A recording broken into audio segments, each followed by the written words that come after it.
こんにちは、ソピアです。今回は横浜駅西口にございますホテルプラムに宿泊いたします。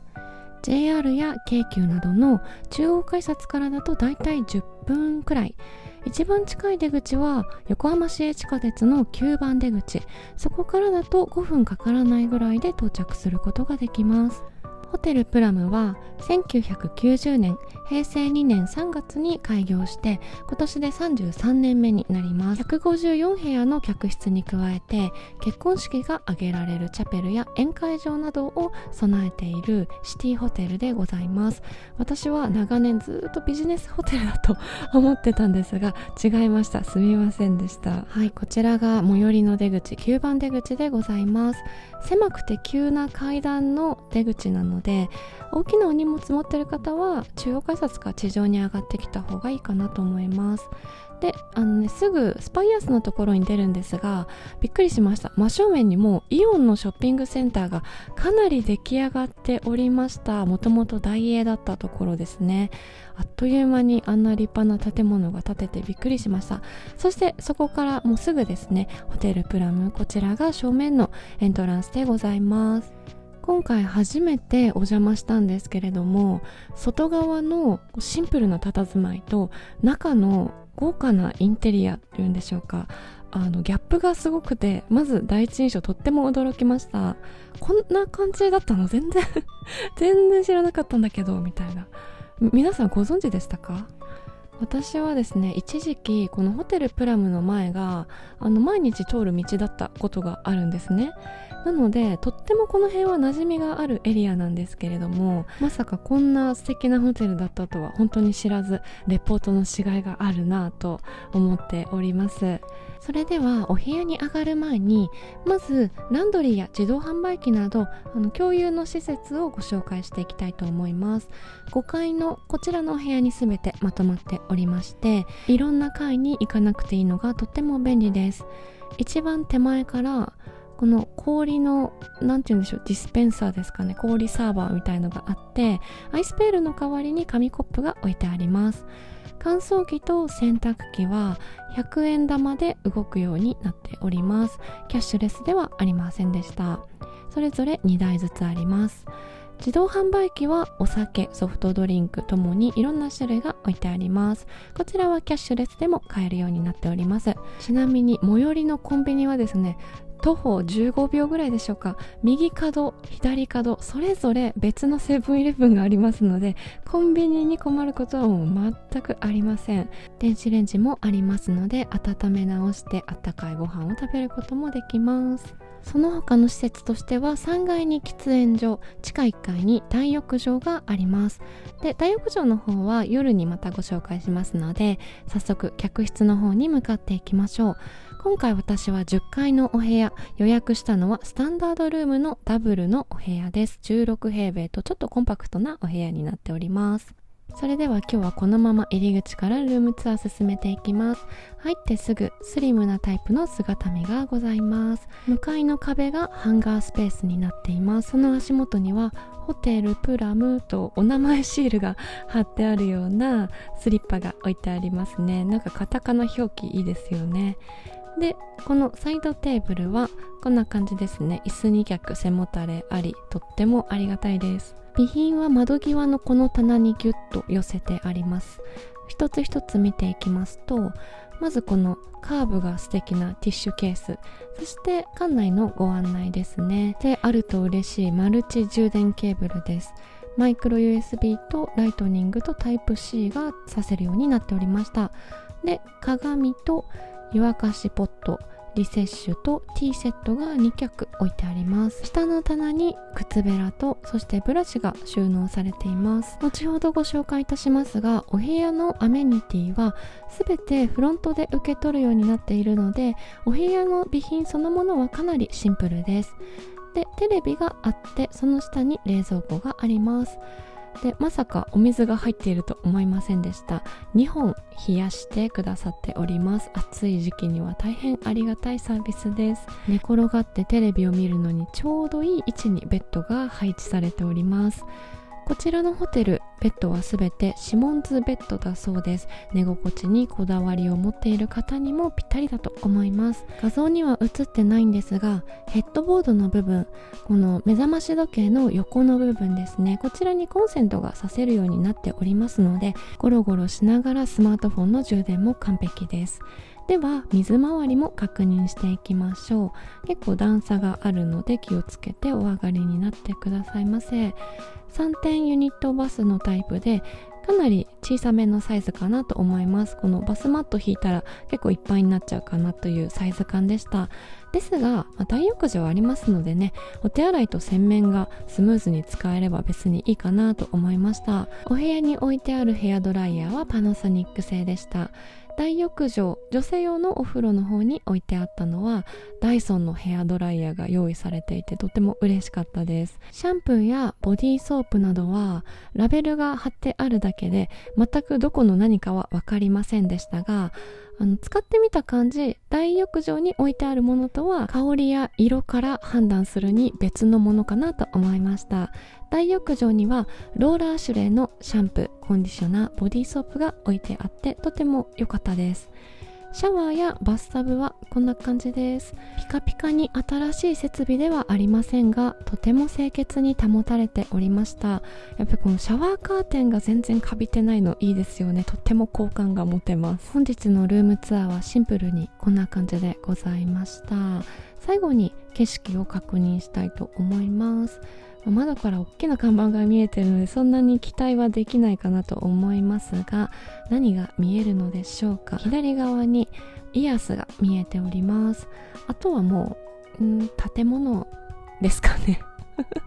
特に何も見えません。景色はこんななんですけれども、こちらのホテルのいいところはですね、フロントでもらえるアメニティがとっても充実していいものをねたくさん置いてくださってました。カミソリや歯ブラシなど基本的なアメニティはもちろんありますし、お茶の種類がとっても多かったのが嬉しかったです。館内施設のご案内には大浴場の営業時間や朝食の時間などがまとまっております。で、ここには書いてなかったんですが、室内着、それからスリッパで大浴場行ってもいいそうです。でね、これ31アイスクリーム自動販売機地下大浴場前、これなかなか見逃せないですね買っちゃうかもしれません。それではここからはですね、一息入れつつ雑談と追加情報などなどお話ししていきたいと思います。まずね、追加情報的な雑談なんですけれども、私がこのプラムに来ようと思ったのはツイッターX でライオンさんのマークの旅情報をフォローしてるんですけれども、それでね、なんかバズってたんですよね、ホテルプラムのとある情報が。で、それ何かっていうと、スイートルーム、マンハッタンスイート、パレススイートっていうの2つお部屋があるんですけれども、そちらがもうコスパ最強でやばいみたいなのがね、もうなんかバズってて、プラムってあそこじゃんみたいな、こんなお部屋あるのっていうのでちょっと行ってみようって思ったんですよね。そのツイートご覧になった方いらっしゃいますでしょうか。もちろん私はそのスイートルームのどっちかに泊まろうと思って意気揚々と予約をしたんですけれども、1名に選択するとね、予約ができないんですよ。本当にこればっかりはぼっち旅のなんでしょうね、悲しいところというんでしょうか。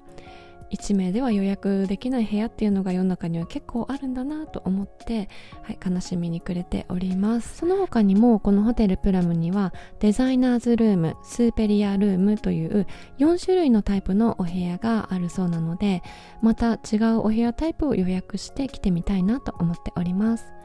ところで私は先ほどから美味しそうなものを一生懸命開けておりますけれども、こちらは何かというと、ホテルニューグランドのポップアップショップが横浜高島屋地下1階のフーディーズポートにて開催されています。2023年9月25日で終わってしまうので、すいません、もう間もなく終わっちゃうんですけれども、名物のナポリタンがおしゃれなソフトフランスパンにサンドされていて、伝統の一品をワンハンドで手軽に食べられてしまうとっても美味しいナポパンでございます。名前も可愛いですよね。一つ756円です。ポップアップショップの店頭にこのね巨大なナポパン人形が置いてあったので、思わず撮らせていただきました。すごい可愛いでしょ。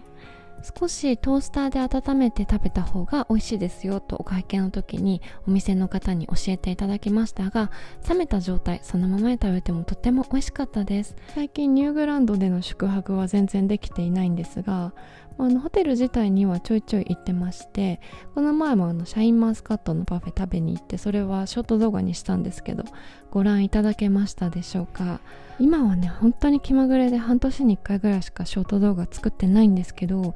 来年はちょっとこれをテーマにショート続けてみようかなって思ってる企画が2つほどありまして、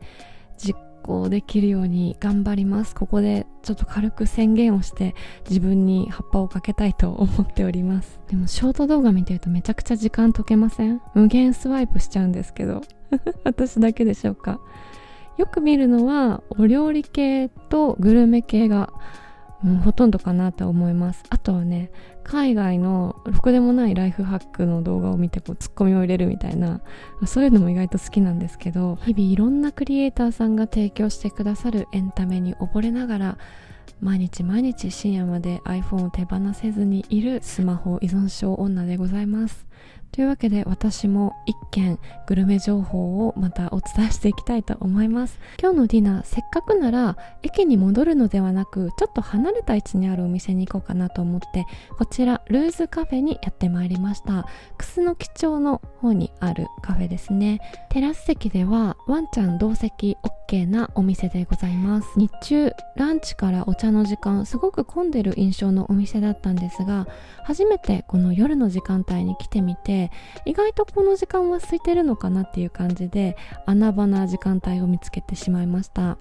ただ一点注意点としては、店内右と左で喫煙禁煙分かれていますが、やっぱり空間が一緒なのでタバコ吸われる方がいらっしゃると、割とその煙の香りはするかなと思いました。私は帰り際に喫煙のお客様いらっしゃったので、最後だけだったんで全然大丈夫でしたが、タバコの匂いが気になる方はそのあたりご注意ください。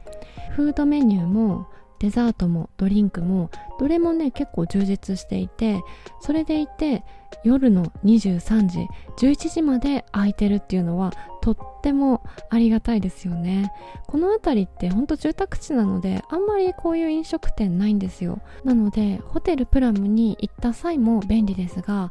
ちょっと駅のざわつきから離れて友達と落ち着いて夜カフェしたいなとか、落ち着いて会話ができる場所に行きたいなっていう場合にも覚えておいて損はないルーズカフェだと私は思います。とってもおすすめです。で、私が注文したのはルーズスタイルドライカレー890円です。やっぱりね、お店の名前がついてるメニューっていうのは頼むべきですよね自信の表れだと私はそういうふうに思っておりますので、オムライスも美味しそうだなと思って迷ったんですが、今日はこれにしました。で、素揚げのお野菜がたっぷり乗ってて、それにもう今にも弾けそうな、とろけそうな温泉卵が乗っているのももうめちゃくちゃ美味しそうですよね。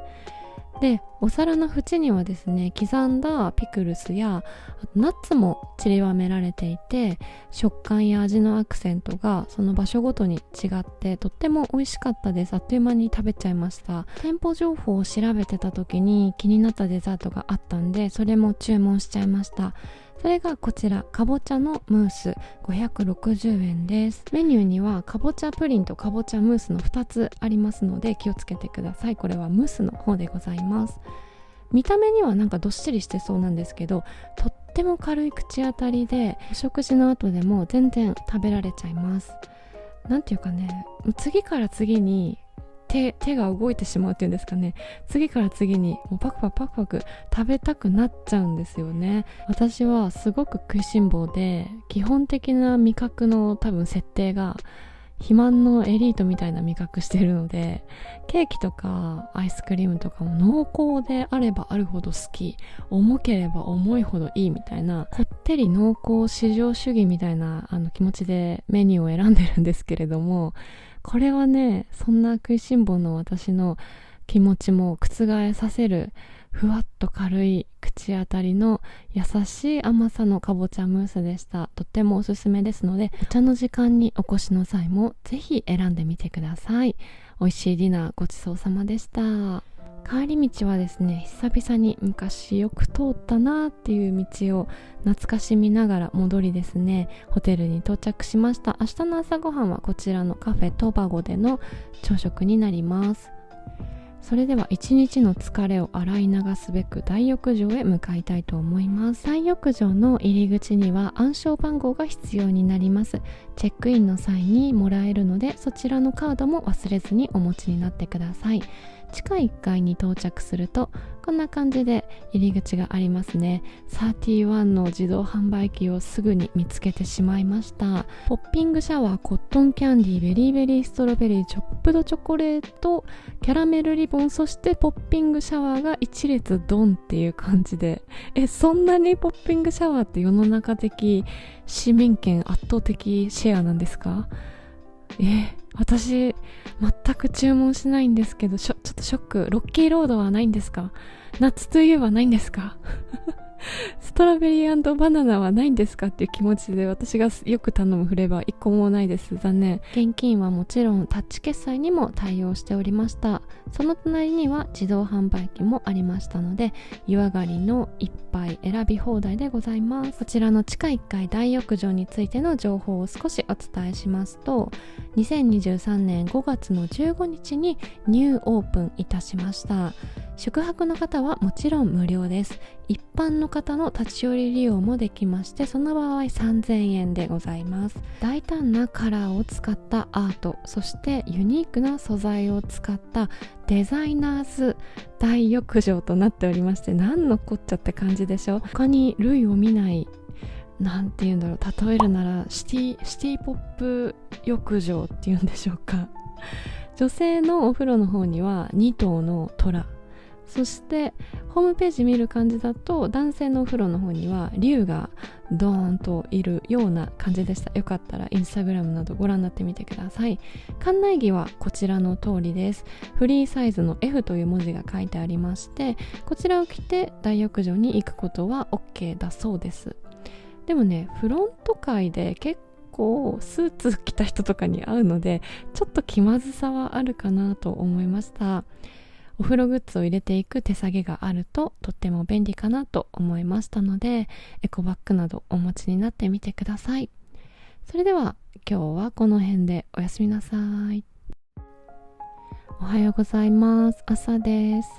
先ほどの温泉は朝5時からオープンしているので、朝食の前に大浴場に入って一気に目覚めるっていうのもいいんじゃないかなと思います。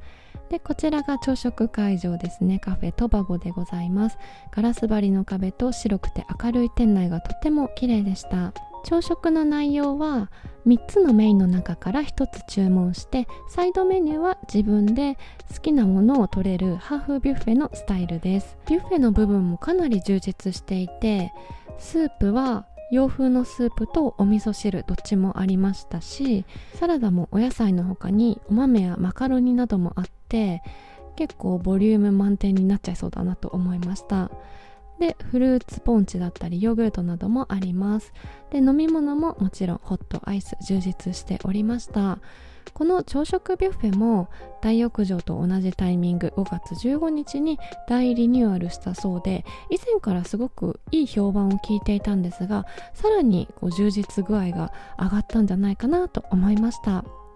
メイン料理の名物は特製のエッグベネディクトだそうですが、私はあえてなんか珍しそうなやつを頼んでしまいました。またこの一風変わったものを頼みたくなる癖を発揮してしまいました。3種のせいろ料理と中華ちまきのセットを頼みました。で、こんなにたっぷり来ると思っていなくって、さっきのねマカロニサラダとかいっぱい取っちゃってどうしようと思ってます。でも取ったからには食べなきゃいけない、それが私のポリシーでございますので、今日も全部食べていきたいと思います。他の宿泊者の方のテーブルをちらっと横目で覗き見させていただいたんですけれども、やっぱりねエッグベネディクト頼んでる方が多くて、それもすごく美味しそうでした。ボリュームは断然この中華のセットの方がありそうでしたね。ちまきとおかゆと肉まんと油淋鶏とその他いっぱい載ってますからね。ビュッフェは後で取りに行くのがおすすめかなと思いました。というわけで今日の一泊もそろそろ終わりでございます。本日も長い動画最後までご覧くださってありがとうございました。動画制作の励みになりますので、チャンネル登録やグッドボタン、コメントなどなど反応いただけますと大変嬉しいです。それでは次回の動画もどうぞお楽しみに。またねー。